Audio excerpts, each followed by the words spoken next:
பல தடவைகள் மழை பெய்யக்கூடும்.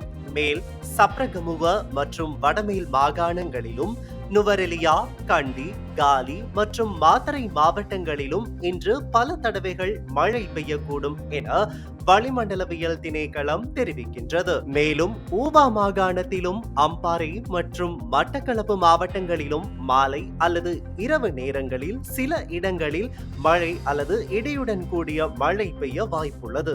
மத்திய மலை நாட்டின் மேற்கு சரிவு பகுதிகளிலும், வடக்கு, வடமத்திய மற்றும் வடமேல் மாகாணங்களிலும், திருகோணமலை மற்றும் ஹம்பாந்தோட்டை மாவட்டங்களிலும் அவ்வப்போது மணிக்கு 30 தொடக்கம் 40 கிலோமீட்டர் வேகத்தில் ஓரளவு பலமான காற்று வீசக்கூடும் எனவும் அந்த திணைக்களம் தெரிவிக்கின்றது. இடியுடன் கூடிய மழையுடன் ஏற்படக்கூடிய தற்காலிக பலமான காற்று மற்றும் மின்னல் காரணமாக ஏற்படும் ஆபத்துகளை குறைப்பதற்கு தேவையான முன்னெச்சரிக்கை நடவடிக்கைகளை எடுக்குமாறு பொதுமக்களை வளிமண்டலவியல் திணைக்களம் கேட்டுக்கொண்டுள்ளது.